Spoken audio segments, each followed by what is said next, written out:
This video will look at what happens if your child is suspended or excluded, what their rights are, and the steps you can take if your child is at risk of suspension or exclusion. A suspension is a sanction issued by a school where your child is temporarily not allowed to attend school. They should only be issued by the head teacher in line with the school's behaviour policy. Suspensions can last from part of a day up to a maximum of 45 school days in an academic year. If your child has 45 suspensions in a year, this may become a permanent exclusion. Schools can only suspend a child for disciplinary reasons, and they must follow a formal process. Informal exclusions, such as asking a parent to take a child home to cool off, are unlawful. If your child is suspended, the school remains responsible for their education during the first 5 school days, and they should provide work for them to complete at home. For children with special educational needs, it's important to ask whether their needs are fully understood and supported. If your child is experiencing repeated suspensions, you can consider asking for a meeting with the school SENCO. You can ask questions such as, are they receiving SEN support? Are they on the school's SEN register? Have any reasonable adjustments been made? Are there any patterns or triggers to their behaviour? And has the SENCO reviewed their support? Schools should follow what is known as the graduated approach. This is a cycle of assess, plan, do, review. This means identifying the needs, putting support in place, monitoring progress, and regularly reviewing whether that support is working. We have a video about SEN support, which you can find on our YouTube channel, and we also have information about SEN support on our website.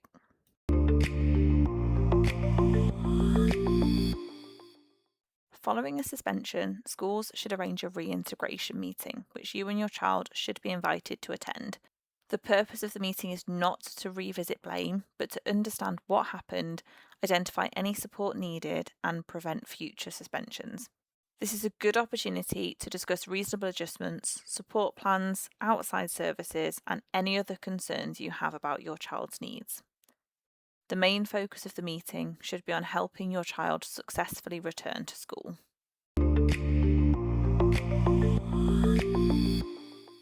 A permanent exclusion means a child is no longer allowed to attend that school. Only head teachers can make the decision to permanently exclude a pupil, and this decision can only be taken if there has been a serious breach or persistent breaches of the school behaviour policy, and where allowing that pupil to remain in school would seriously affect the welfare or education of others. Both parts of this must be met for a permanent exclusion to be issued. If your child is permanently excluded, the school must provide work for the first 5 days. After that, the local authority will become responsible for their education. Someone from the council will contact you to explain what this will look like. The school governors should meet within 15 days of the permanent exclusion. You and your child have the right to attend the meeting and put forward your point of view.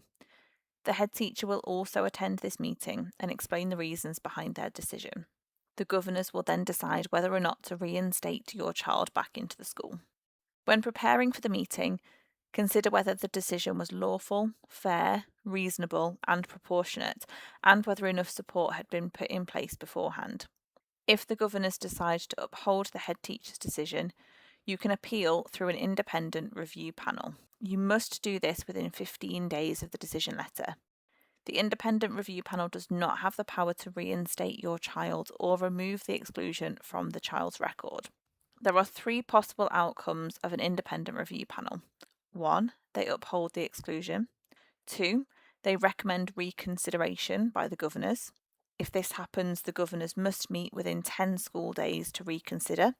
However, they are not legally forced to change their minds. They can choose to uphold the exclusion a second time. The third outcome is quash and direct the governing board. The original decision is completely overturned, and the governors must hold a new meeting within 10 school days to reconsider reinstatement.